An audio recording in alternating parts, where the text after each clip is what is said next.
Notre volonté, c'est, pour répondre à la problématique de la sécurité, c'est de proposer une police municipale armée. Pourquoi? Pour trois raisons qui sont assez simples. D'une part, pour que la police nationale puisse se recentrer sur ses missions premières qui sont l'interpellation, l'investigation, la lutte contre le terrorisme.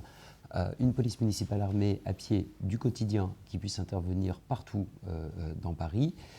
Et ensuite, tout ce qui va relever de ce qu'on appelle du planton, entre guillemets, c'est-à-dire la surveillance de bâtiments publics, on peut le confier au secteur privé pour réussir à dégager des ressources, des énergies, afin de tout concentrer sur la police municipale armée, encore une fois. Pourquoi armée? On considère qu'il est très important de protéger d'abord les personnes qui seront amenées à intervenir, et c'est un effet dissuasif que nous recherchons. Ça, la sécurité, c'est, quand on l'aborde avec la police municipale armée, c'est un aspect humain. Techniquement, pour l'accompagnement, on souhaite que ces personnes soient formées, qu'il y ait une réforme du statut des ASVP et des inspecteurs de sécurité de la ville de Paris, pour qu'ils puissent justement être armés. Ensuite, accompagner avec une vraie formation ces personnes, puisqu'on n'est pas là pour armer n'importe comment, n'importe qui.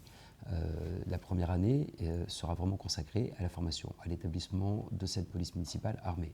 Pour l'accompagner, on souhaite doubler à l'échelle de Paris le nombre de caméras de vidéoprotection, tout simplement parce que cela permet d'augmenter le taux d'élucidation des affaires. En moyenne, on est, pour une ville comme Meaux, par exemple, à 51% d'élucidation des affaires basées sur la vidéoprotection. À l'échelle nationale, on doit être autour de 30%. À Paris, on est à 10%. Là, on souhaite traiter le sentiment d'impunité qui se dégage quand une victime sait que son agresseur peut potentiellement revenir et est encore en liberté. Et c'est du côté des victimes que nous nous plaçons résolument. Donc la salle de consommation à moindre risque est située dans le 10e arrondissement, rue Ambroise Paré. Et nous, ce que nous proposons justement pour cette salle, c'est deux choses. Un, améliorer l'accompagnement des personnes qui sont en situation de dépendance à l'intérieur, et deux, de la déplacer à un autre endroit de façon à ce qu'elle soit plus à proximité immédiate des habitations, comme c'est le cas aujourd'hui. Parce qu'on est allé sur le terrain avec Rachida Dati, on est allé dans la salle, on a discuté avec le personnel soignant, on a rencontré les associations, des collectifs de riverains, et très objectivement, on s'est fait vraiment une analyse assez objective de la situation. On s'est rendu compte que l'installation d'une salle de consommation dans un endroit générait automatiquement du trafic dans les alentours, de la saleté, des nuisances pour les habitants, pour les riverains. Et on considère que les enfants, les riverains ont également droit à la tranquillité, de la même façon que les personnes qui sont en situation de dépendance ont droit à être mieux traitées. Donc notre solution, comme je l'ai dit tout à l'heure, c'est un, de la déplacer, et deux, d'accompagner de façon plus directe, plus forte, les personnes qui sont en situation de dépendance vers des cures de désintoxication une fois qu'ils sont à l'intérieur de cette salle. Donc ça, c'est le premier volet s'agissant de la lutte contre la toxicomanie. Le deuxième volet, c'est un volet fermeté. Aujourd'hui, on ne peut plus accepter que sur tout le long, par exemple, du boulevard de la Chapelle et dans les alentours, il y ait du trafic qui soit fait à ciel ouvert. Donc il y aura une lutte ferme avec la police municipale, avec la police nationale, contre les trafics, de façon à mettre un terme à la vente à la sauvette, en détruisant systématiquement toutes les marchandises qui sont saisies, et en faisant de la lutte contre tous les trafics qui sont organisés dans cette zone-là. Vous dites qu'il y a beaucoup de logements sociaux dans le 18e arrondissement, c'est vrai. Nous ne considérons pas qu'il y en a trop, qu'il n'y en a pas assez. Il y en a beaucoup, c'est une certitude. Ce que nous proposons, c'est simplement d'arrêter le quantitatif, qui est devenu une ligne politique de la part de la maire socialiste Anne Hidalgo. Ce qui est proposé par Rachida Dati, c'est d'orienter la politique de logement social vers du qualitatif. La priorité reste la rénovation de l'existant. On se retrouve aujourd'hui avec des personnes qui sont logées dans des conditions absolument indécentes. Donc on arrête de faire de l'empilement de logements sociaux, on fait de la rénovation, on fait de la sécurisation. Vous proposiez, vous nous avez questionné sur les gardiens assermentés pour dresser des PV.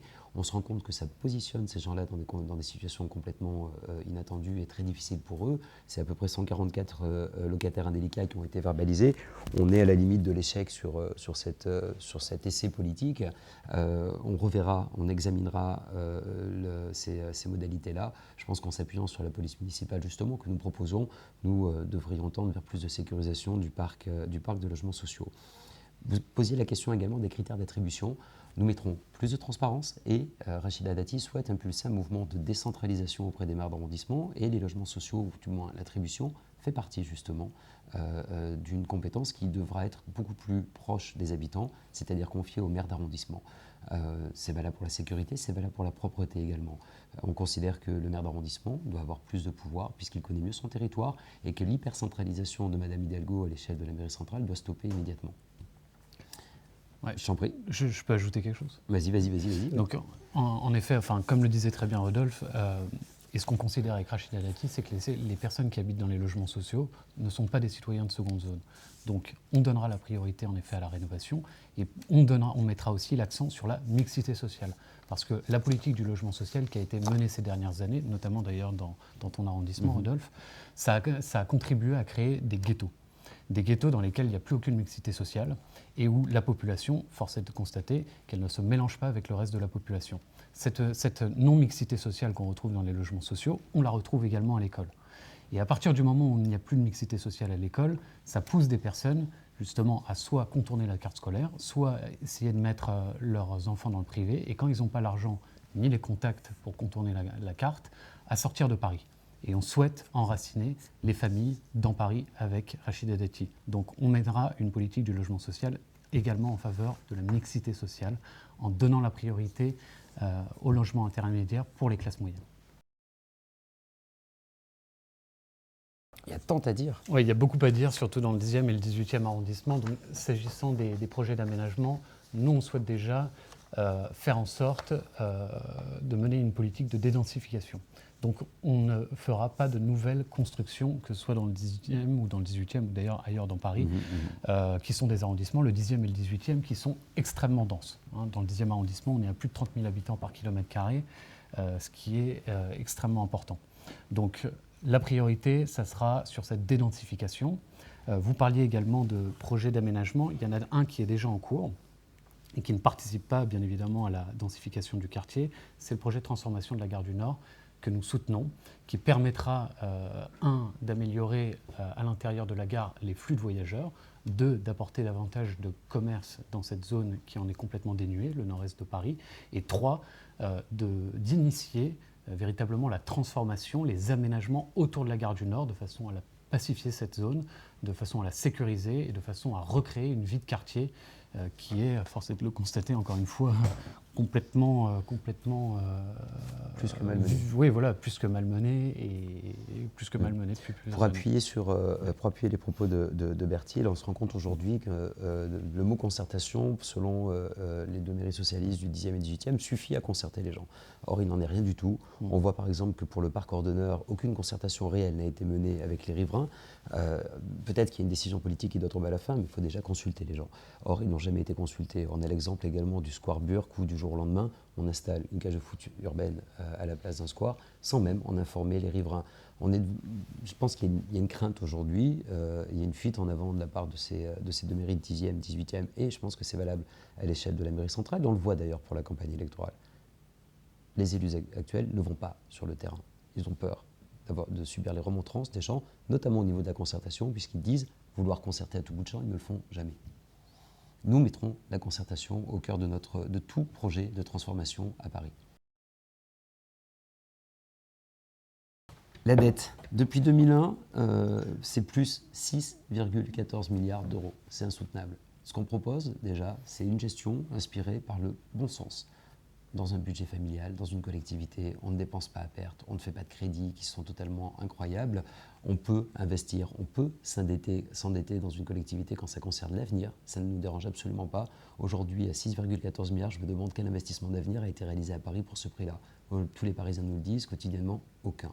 Ce que nous ferons, c'est que nous engagerons un plan de maîtrise des dépenses de fonctionnement. Nous reverrons les marchés publics. Aujourd'hui, dans le 18e arrondissement, avec la délégation de services publics pour les cantines, vous avez les repas les plus chers et les plus mauvais. Au bout d'un moment, on ne peut pas considérer que ça, c'est une gestion équilibrée d'un arrondissement. La ville de Paris possède des actifs immobiliers très importants, à plus de 20 milliards d'euros. Certains sont situés à l'extérieur de Paris. Nous pourrons en vendre, puisqu'on considère que le rôle de la mairie de Paris n'est pas de gérer de l'immobilier et des actifs qui y sont dormants. Et ensuite, nous nous engageons évidemment pour un mandat entier à ne pas augmenter les impôts locaux, pas plus que les diverses taxes municipales. Au contraire, nous diminuerons le tarif des cantines et de certains services municipaux qui sont dédiés aux familles, notamment pour les activités artistiques, culturelles, sportives, pour que chacun puisse vivre pleinement, sereinement à Paris. Une des initiatives supplémentaires qu'on mettra en place directement, ça sera, juste après être élu, ça sera de mettre en place un audit financier de tous les comptes de la ville de Paris, de façon à savoir ce qui est dépensé et justement ce qui est dépensé de façon complètement indue. Je pense notamment au loyer capitalisé, qui est un artifice comptable qui est utilisé par la ville de Paris de façon à masquer des déficits et qui contribue également à un fort endettement. Donc les loyers capitalisés, c'est une bombe à retardement, les Parisiens doivent le savoir et nous mettrons un terme à ceci en toute transparence et en toute responsabilité. Donc on est largement au-dessus de 6,14 milliards d'euros de déficit sur la ville de Paris. Probablement autour de 8. Oui, oui. Je pense que tout le monde partage le constat que Paris est une ville sale. Et tout le monde partage également, à mon avis, la solution qui est qu'il faut rendre Paris davantage, enfin les espaces publics, la ville, les rues propres, davantage plus propres, de façon à ce que tout le monde puisse profiter pleinement de l'espace public à Paris. Alors, il n'y a pas une mesure miracle. C'est un ensemble de mesures qui ont été complètement délaissées par la mairie sortante depuis maintenant des années. La première chose, c'est davantage de fermeté pour les personnes qui salissent l'espace public. Donc davantage de fermeté, ça passera par l'ISVP, les agents de l'ISVP, ainsi que la police municipale, qui sanctionnera davantage. Et je pense notamment dans mon arrondissement, au Canal Saint-Martin, l'été, où il y a beaucoup de personnes qui commettent des incivilités. La deuxième chose que je souhaiterais dire, c'est qu'il serait complètement illusoire de penser que Paris est sale uniquement parce que les gens salissent. Il y a également un problème d'organisation des services de propreté à Paris. Aujourd'hui, il y a 4 ou 5 directions différentes qui sont complètement cloisonnées, qu'on se propose justement de fusionner dès le lendemain de notre élection, de façon à avoir une approche beaucoup plus coordonnée des services de propreté, que ce soit pour le nettoyage, la collecte, les encombrants, etc. Donc ça, c'est le deuxième point, une réorganisation avec notamment davantage de pouvoir aux mairies d'arrondissement, pour les maires d'arrondissement qui ont une approche plus locale de la propreté. La troisième chose, c'est également qu'il faut agir justement sur le nombre de déchets qui est produit dans la ville de Paris. Il faut les diminuer. Et les diminuer, ça passe par quoi? Ça passe par un meilleur tri, donc imposer donc, dans tous les immeubles les trois poubelles de tri sélectif. Dans le 10e arrondissement, moi je propose notamment de distribuer gratuitement des composteurs dans tous les immeubles, de façon à diminuer le nombre de biodéchets qui sont produits. Et enfin, je souhaite mettre en place, alors là c'est une mesure spécifique pour le 10e arrondissement, mais tout un réseau de commerçants et de restaurateurs, vraiment dans une optique zéro déchet, de façon à ce qu'ils contribuent pleinement justement à la diminution des déchets, puisqu'ils en produisent aujourd'hui beaucoup et qui ne sont d'ailleurs la plupart du temps pas triés. Donc ça, c'est les trois grandes mesures, les trois grands axes. Je ne sais pas si tu souhaites en ajouter supplémentaire. Non. Sur la question de la propreté, vas-y, je t'en prie. Peut-être un quatrième point, oui, en effet, parce que tu m'y fais penser. S'agissant de la modernisation des méthodes et des outils qui sont utilisés aujourd'hui. Voilà. Bon. Il y a des investissements qui n'ont pas été faits ces dernières années et qu'on fera demain. C'est quelque chose qui n'est pas complètement original parce que d'autres grandes villes, d'autres grandes métropoles mondiales le font, comme à Londres, comme à Zurich, comme à Genève, où on ajoute justement des caméras vidéo sur les camions poubelles justement pour repérer les endroits où il y a des choses à ramasser et où il y a dans ces villes, et c'est ce qu'on fera à Paris, des centres modernes de tri, et de gestion des déchets, de gestion et de collecte des déchets, qui permettent de mieux optimiser toute la collecte et tout le nettoyage dans la ville. C'est ce qu'on fera à Paris.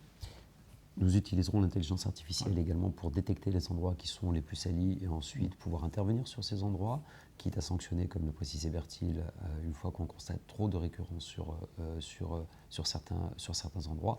Et côté 18e, nous essaierons de mettre en place une application pour signaler immédiatement l'état d'amoncellement, puisque le déchet appelle le déchet, l'immondice appelle l'immondice, et donc on puisse intervenir le plus en amont possible pour éviter justement que la situation se dégrade et ainsi rendre un environnement beaucoup plus sain pour tous les riverains et pour tous les Parisiens. Ce que nous proposons, c'est de lancer un plan global de mobilité à l'échelle de Paris dès le début du mandat. Aujourd'hui, on se rend compte qu'on est dans une accumulation d'éléments de circulation, c'est-à-dire que tout est fait de façon juxtaposée, rien n'a été réfléchi à l'échelle globale. Là, on a une vision qui est beaucoup plus large que Paris, puisque le Grand Paris doit également intervenir sur ce sujet, et en collaboration avec les communes périphériques et les communes du Grand Paris au sens très large du terme. L'idée, elle est quand même simple, c'est de pouvoir assurer justement une continuité par rapport aux axes de transport, aux axes routiers. Pardon. Quand vous arrivez, vous descendez le boulevard Magenta, en piste cyclable, vous arrivez à République, vous ne savez plus comment faire. Quand vous êtes au bout de la rue de Rivoli sur la piste cyclable, vous arrivez à Concorde, vous ne savez plus comment faire, et c'est une pagaille. L'idée du 100% vélo ne fonctionne pas. On doit pouvoir intégrer tous les types de circulation, de transport, pour faire en sorte que tout le monde puisse cohabiter ensemble, ne pas monter les uns contre les autres, ne pas forcément supprimer 70 000 ou 60 000, 70 000 places de parking.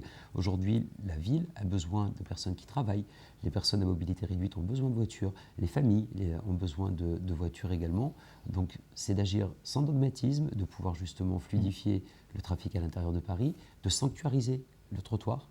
Le trottoir, ce n'est pas fait pour les trottinettes, ce n'est pas fait pour aller plus vite à vélo. Aujourd'hui, tous les Parisiens nous disent qu'ils ne se sentent pas en sécurité sur un trottoir. On arrêtera ça, on sanctionnera de manière beaucoup plus lourde si c'est nécessaire. En tout cas, le trottoir n'est pas un espace de circulation pour les vélos, pour les trottinettes, pour garer des scooters.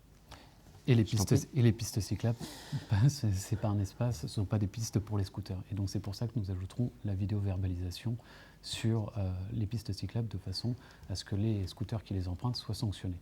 Et je termine par là parce que tu as absolument déjà tout dit. Donc je termine juste par là en faisant un petit focus sur le 10e arrondissement. On a 2 grands axes routiers qui ont récupéré toute la circulation et toute la pollution qui ont été enlevées quand on a fermé les quais de Seine dans le centre de Paris et qui sont aujourd'hui qui sont complètement anarchiques. Il n'y a personne qui est capable de dire qu'aujourd'hui c'est agréable de se balader sur la rue Lafayette ou le boulevard Magenta le soir à 18h entre les scooters, les vélos, les piétons, etc. Donc ce qu'on souhaite faire, tu as déjà, à peu près déjà tout dit, mais il y a une chose qui est très importante pour ces 2 grands axes, c'est concernant les pistes cyclables qui ont été construites sur les trottoirs, c'est d'ajouter justement des barrières de façon à sécuriser les pistes et les isoler à la fois des trottoirs et à la fois des routes. Voilà.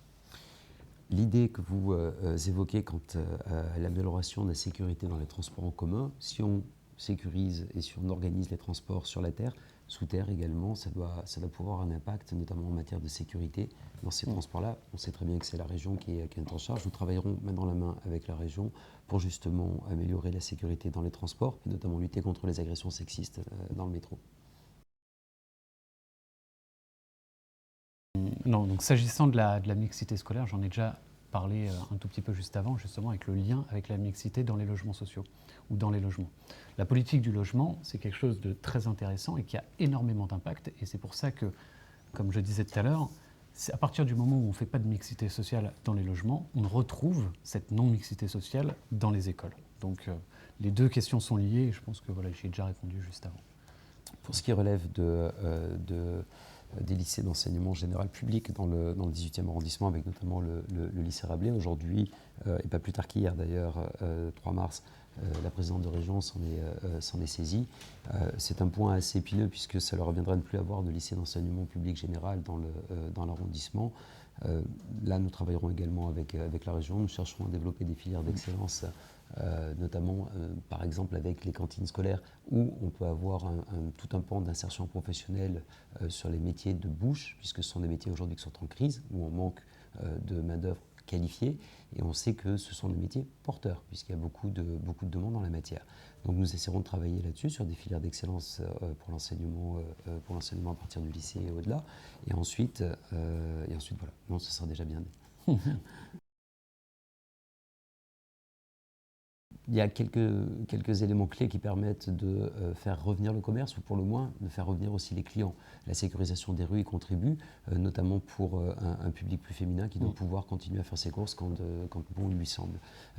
Pour ce qui relève des monocommerces, du communautarisme excessif, de la pénurie d'offres de qualité, aujourd'hui on a des commissions de pieds d'immeuble, par exemple, qui se tiennent tous les 2 mois. Je propose que ces commissions de pieds d'immeuble soient mensuelles, pour avoir un suivi beaucoup plus efficace, et qu'ensuite on y associe beaucoup plus les commerçants qui, eux, sont les premiers acteurs qu'on doit appuyer, auprès de qui on doit tourner les incitations, qu'elles soient fiscales, qu'elles soient sur les droits de terrasse ou d'étal, pour justement les inciter à s'installer, les inciter à rester.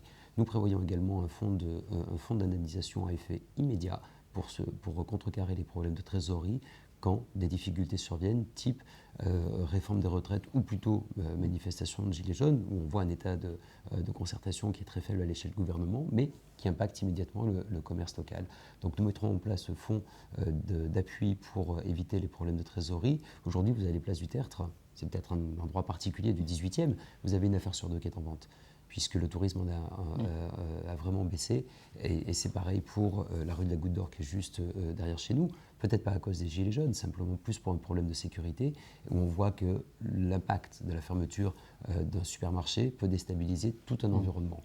Tout ce qui va relever des zones de monoactivité, nous souhaitons intégrer beaucoup plus de diversité dans le commerce local. Ouais. Et donc dans le 10e arrondissement, en effet, que ça doit être pareil, de toute façon, c'est comme dans le 18e arrondissement, il y a beaucoup de zones où il y a de la monoactivité. Moi, je pense notamment au secteur Gare du Nord, au boulevard Magenta, au boulevard de Strasbourg, où donc il faut agir de façon extrêmement ferme et extrêmement vigilante quand on est une mairie d'arrondissement pour lutter contre la monoactivité.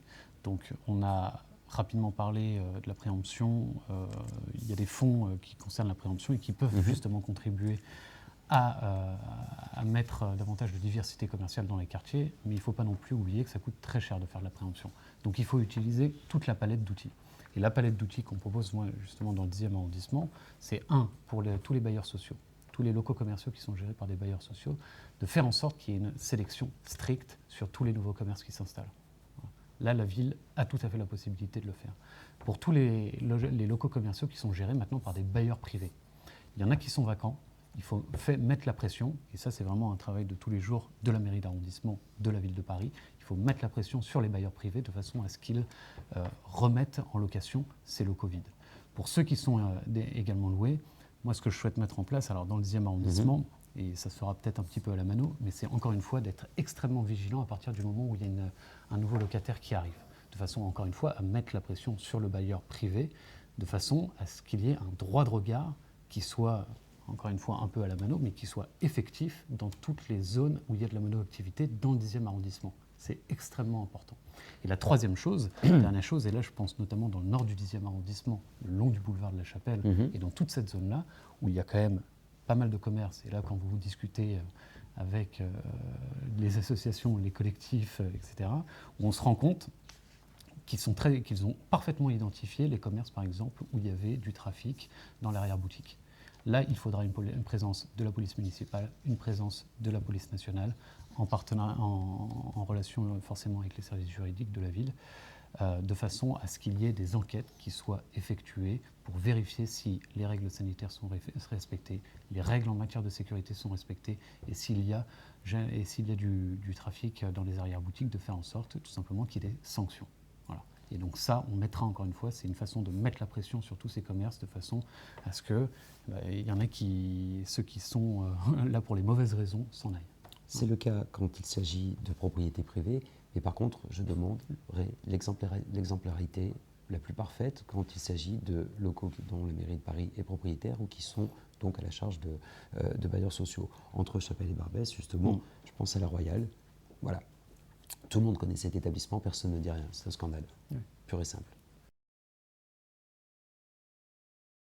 Allons-y, hop. Ouais, on peut y aller. On y va. De manière globale, le sujet de l'accueil des migrants relève du domaine régalien et doit donc être assumé par l'État. Chacun doit prendre ses responsabilités. Créer des appels d'air de migrants est irresponsable pour ensuite se retourner en disant c'est à l'État de les gérer. C'est ce qu'a fait Hidalgo pendant plusieurs années. Quand elle dit en 2015 « welcome », c'est une politique de communication qui témoigne en tout cas de toute une...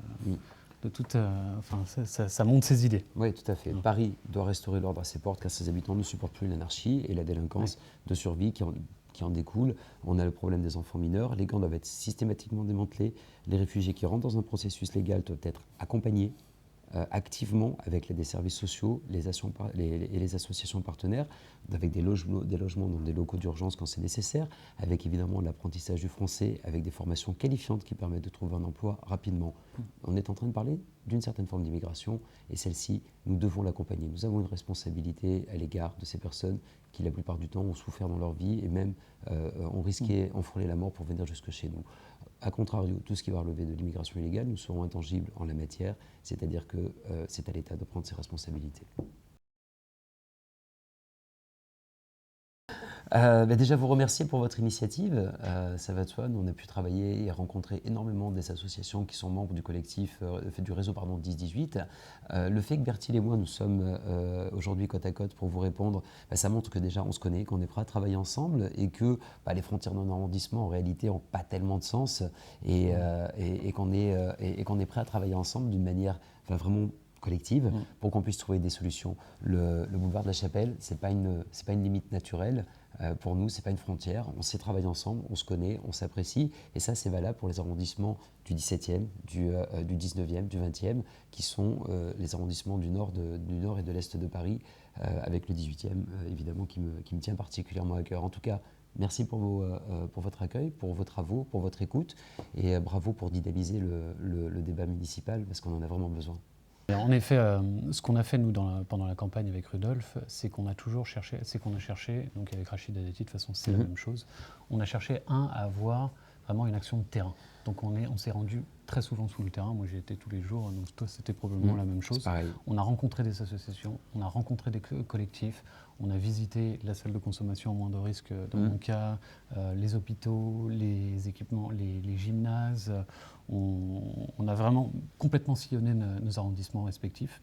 Tout ça pour dire quoi? Tout ça pour dire que c'est exactement, on va dire, la conception du rôle de maire d'arrondissement que nous souhaitons appliquer. Nous souhaitons être des maires d'arrondissement, je parle sous ton contrôle, mais nous souhaitons être des maires d'arrondissement comme les candidats que nous avons été. C'est-à-dire sur le terrain, à l'écoute, dans les propositions, dans la concertation, jamais dans l'idéologie, toujours dans le pragmatisme. Donc c'est ce que nous souhaitons, c'est ce que nous proposons pour les 15 et 22 mars aux habitants du 18e arrondissement et du 10e arrondissement. Il faut que vous sachiez, et donc il faut que vous sachiez qu'avec les associations, avec les collectifs, on travaillera avec vous et on travaillera, encore une fois, toujours au plus proche du terrain, au service des habitants, au service de la ville de Paris. Voilà. Merci. Merci.